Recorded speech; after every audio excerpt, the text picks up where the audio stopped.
Welcome to this presentation on improving relationships with student-veteran populations at UNG. My name is Audra Hall. The University of North Georgia is a mid-sized public institution in Northeast Georgia. The university has expanded tremendously over the last 5 to 10 years and now stretches across 5 campuses and has over 18,000 students enrolled. What makes this university unique is it was originally founded as a military college. To this day, the university has one of the largest and best ROTC programs, making it one of only 6 senior military colleges in the nation. The cadets at UNG train in ways very similar to its rival school, the Military Academy at West Point. I attended the University of North Georgia as a civilian student beginning in the fall of 2013 and graduating with my undergraduate degree in the fall of 2016. During my time at the university, I was able to interact with a number of servicemen and women, both present and past. In my senior year, I did an internship with the university's Center for Adult Learners and Military, which you will hear me talk about in more depth later on, as a social media and communications intern. There are quite a few student veterans at this institution because they appreciate the fact that the university was founded on military principles and that there are a lot of military personnel on campus. They tend to feel like it will make the transition from battlefield to the classroom a little easier than some other traditional colleges. I chose this topic for my presentation because I feel that a much more robust public relations plan would allow the university to uphold more of its promises to student veterans and thus improve their public image. Through my internship, I noticed a lot of inconsistencies that resulted in a lot of frustration for these veterans, and I believe having a solid foundation for communication can alleviate some of this stress.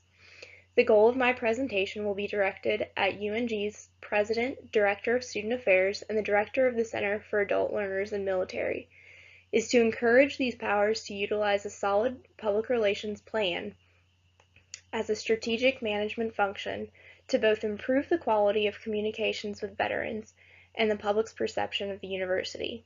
To prove my point, I will show them various facts and statistics, determine what is and is not working in the current communications, and paint a picture of what perceptions could be if corrections are not made. The most recent data available credits UNG with 18,219 students enrolled.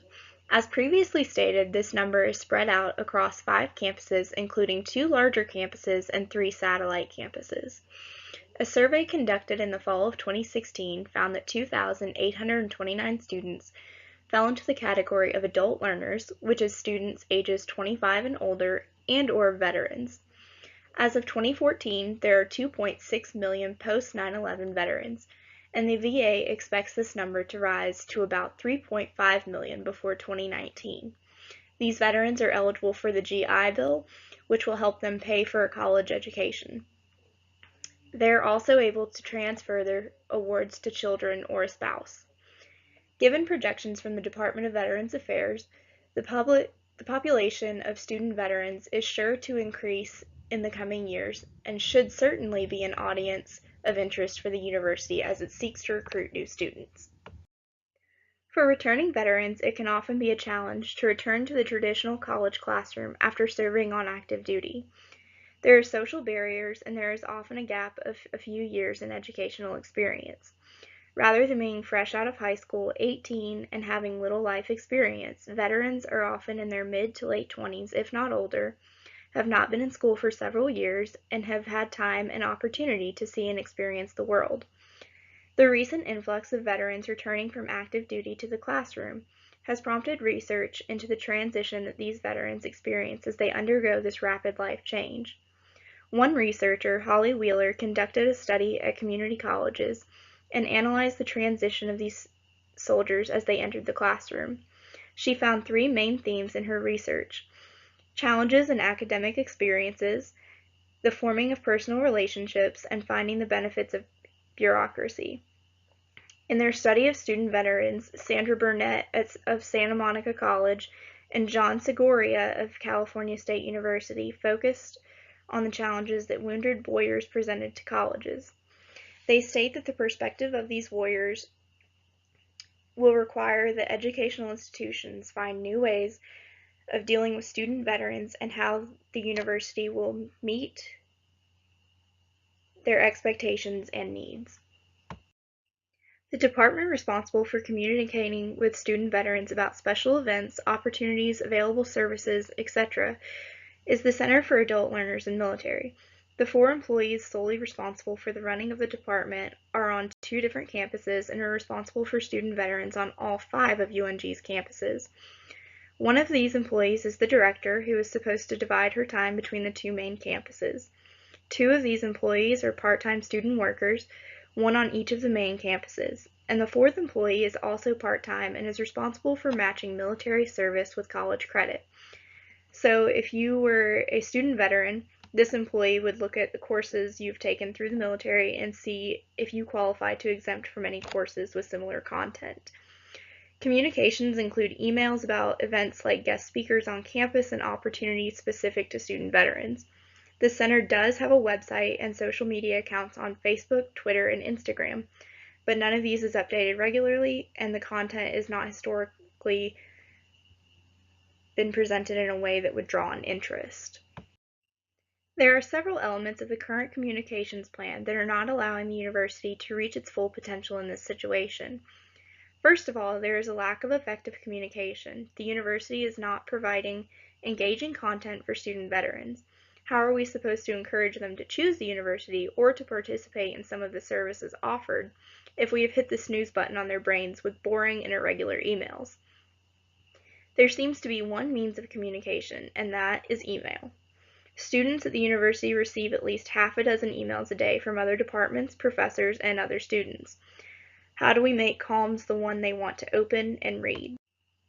A survey I conducted during my internship showed that 16.5% of respondents had never even heard of the Center for Adult Learners in Military. That means that the department isn't even known to almost a fifth of the population it is supposed to be serving. In order to improve our communications efforts with student veterans, we need to establish a means of more effective communication. What will work for UNG? The university needs to put out regular updates on both email and social media to reach a larger group of student veterans. We need to explore other aspects of communication, such as social media, that would allow us to reach the up-and-coming crowd of veterans. In a study conducted in 2015, it was discovered that most public relations efforts are performed over Facebook and Twitter. The world is changing, and that means the ways we communicate, especially with younger generations, is rapidly evolving. We must keep up with these changes so that we do not bore or alienate the audiences we are aiming to reach. We also need to teach the current staff the value of public relations in regards to their work with student veterans. While these efforts may require considerable work, the results will speak for themselves. The university needs to be clear as to the role of CALM for student veterans. What can it do for them? Why do they need it? The center needs to increase their outreach to student veterans through events and by exploring those other avenues of communication other than just emails. Public relations strategies, when employed, can greatly benefit an organization. Putting to use public relations knowledge that has been gathered by practitioners over the ages can allow the University of North Georgia to harness its full potential. We can improve the relations between the university and student veterans by employing these strategies, adhering to ethical behavioral standards, being socially responsible, bolstering internal communications, making this university a better institution to work for and to attend, and by building an authentic public image. Terms like public relations, publicity, and PR tend to have negative connotations. However, public relations can add qualities to an organization that no other function can provide. Specific to the University of North Georgia, with a more consistent and refined public relations plan geared towards student veterans, we can improve our relationship with current students, uphold our high standards and appreciation for the military, and encourage more veterans in our area to make their dreams of higher education a reality in an environment that is both understanding and innovative. Public relations is not just a phenomenon of the 21st century, but dates back to the first written languages that were intended to communicate. In a study done by Lamb and Russell called Removing the Spin Toward a New Theory of Public Relations History, we can see that the history of public relations is often very misunderstood. Rather than a simple, linear progression that can be expressed on a timeline, we have to be more flexible in our understanding. Admittedly, public relations has had its setbacks as well as its triumphs, failures, and successes. We cannot say that public relations is completely evolved today, but that we are constantly evolving and learning new methods.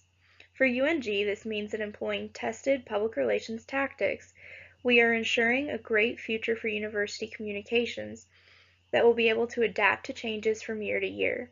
Public relations is not just a temporary fix, but a permanent solution. Persuasion is another one of those words that typically is associated with deceit and poor ethical practices. However, persuasion is not always a dirty word. We can use persuasive tactics to cause change.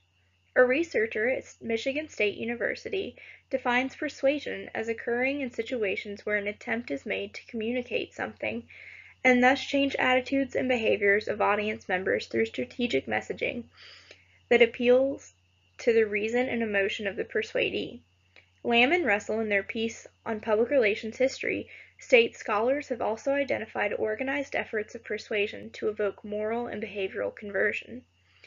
Framing is one element of persuasion that allows content creators to tailor their messages in a way that is most appealing to their intended audiences. This again is not a negative thing, but merely allows the organization to express what is most important to them and what they feel is most important to their audiences. For our purposes, we will be using persuasion to change minds about UNG both internally and externally. We will be reaffirming the university's dedication to those who have served for potential and future students as well as current students and employees. We will also be reiterating the university's desire to be an upstanding member of the community by applying ethical practices and effecting change through communication. So, now that we understand what public relations is, how it functions, and how the use of persuasion can assist us in reaching our goals, we need to discuss something even more important, ethics. We all know the concept of ethics, and have probably been faced with finding the answer to an ethical dilemma in a classroom setting at some point in our lives. But the practice of public relations truly challenges our understanding of ethical behavior, both as professionals and human beings. Our goal in the use of public relations is not merely to exert control over our audience members, i.e. the university's student veterans, but to communicate more effectively with them and thus enrich our university environment with their presence. Ruth Edgett at Syracuse University has done extensive research into the practice of representing a company or organization, something she calls advocacy. In her work entitled Toward an Ethical Framework for Advocacy in Public Relations, she identifies the criteria for ethically desirable advocacy, evaluation of the issue, priority, sensitivity, confidentiality, veracity or truthfulness in all matters, reversibility, validity, visibility, respect, and consent. Each organization, or in this case university, has the responsibility to uphold their standards and their values through various actions, both internally and in the community. It is very true that actions speak much louder than words. An organization cannot promise one thing and deliver another without its reputation suffering. If there are no appropriate actions to back up our claims, we have nothing. Audiences expect to see these actions. When we don't have these, we are no longer trustworthy and therefore lose their attention and their support. In their 2014 analysis, Kim and Ferguson said it best: people want to know who or what is benefiting from our organization's actions. UNG needs to make its mission to be a welcoming environment for veterans evident through strategic actions. The University of North Georgia has the opportunity to set itself apart as the most veteran-friendly university in the region. In their 2014 research on corporate social responsibility, Richard Waters and Holly Ott discussed the benefits of organizations taking on the responsibility of action. They state there are numerous potential benefits of engaging in corporate social responsibility activities. which may include anything from increased profits to increased levels of volunteerism, positivity in the workplace environment, more media coverage, reduced costs, and a better public image. To sum it up, an organization's choice to take on some of the social responsibility we discussed previously can cause a great number of things to happen. One of the most important of these is the betterment of internal attitudes toward the organization. Employees want to know that they are working for a good company, one that stands for something and makes the effort to live out those standards. When they see these things, they put more effort into their work and they have better attitudes. If the university makes socially responsible decisions and shows rather than simply tells what they believe in and what they support, employee efforts will rise and work will be at an all-time best. Leadership in public relations is oh so important. A team can have a great public relations plan, but without a good leader, the plan is likely to fall apart. A leader in public relations initiatives must think before acting and has to be willing to form a sort of relationship with the members of his or her team in order to see that their plans succeed. Leaders in public relations should have a clear vision for communicating, have an understanding of new and emerging media, and have the ability to formulate and execute strategic plans well. In her analysis of effective communications leadership tactics, Menn states authentic leaders behave according to their values and strive to achieve openness and truthfulness in their relationships with their followers. Transparency and authenticity. Unfortunately, a lot of the services offered by CALM are not actually available through the department. The center provides dedicated veteran spaces on 2 of the campuses that can only be accessed by keycard. The spaces include a few computers, a kitchenette, and a lounge/study area. However, only about half a dozen people can fit into these spaces before the area becomes too crowded. They promise a complete library strictly for veteran use, which amounts to a couple of bookshelves on each of the 2 main campuses that are filled with books about PTSD, which only seems to perpetuate misconceptions about veterans and PTSD culture. In this quote from Juan Carlos Molleda at the University of Florida, we are reminded of the value of authenticity and transparency in the practice of public relations. UNG needs to provide an authentic public image in order to secure the following of current and future student veterans, as well as to improve relations with the university community. If the university does not take action regarding their communications with student veterans, the novelty of the military college will soon wear off for incoming veterans. They will see for themselves, and more importantly hear from others, of the rigidity of the university's communication or lack thereof, and their disregard for the value of the student veteran. Without the use of well-tested strategic public relations tactics, the university's reputation will decline and student veteran enrollment will decrease. If action is taken and public relations tactics are employed, the university will see a higher satisfaction rate from students and faculty, and will also see a rise in student veteran enrollment and contribution to the university community. Less student veterans will leave the institution without obtaining their desired degree, and the university will be at the top of the list of veteran-friendly schools in the South. We will know our efforts have been successful when we see veteran enrollment and participation increase over the coming years, when we see more student veterans graduating, and when we see employee and student satisfaction rates rise, and when the university's public image and reputation improve. The main takeaway from this presentation, to put it simply, is that public relations will undoubtedly aid the university in their relationship with student veterans. Public relations is a means of bridging the gap between the university and veterans seeking higher education. Improving these relations will cause a chain reaction that will lead to better internal perspectives, a better external reputation, and a means by which to learn and adapt for the future. All in all, I believe that making these adjustments to the current practices for student veterans at the University of North Georgia will prove their worth and show the uniqueness of the institution to veterans, as well as improve the overall perception of the institution by both internal and external parties. That concludes this presentation. Thank you so much for your time.